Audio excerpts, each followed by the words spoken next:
বেনামাজি বান্দার সামনে মালাকুল মউত বিশাল লম্বা একটা রূপ নিয়ে আসবে।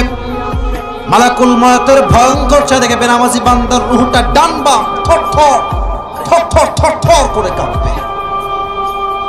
বেনামাজি বান্দাকে মালাকুল মউত ডাক দিয়ে বলবে, ইয়া আইয়াতুহান নাফসুল খাবিথা উখরুজি ইলা গাযাবিল্লাহ। এই বেনামাজি বান্দা, বের হয়ে আয়, আল্লাহর গজব জাহান্নামের দিকে বের হয়ে আয়।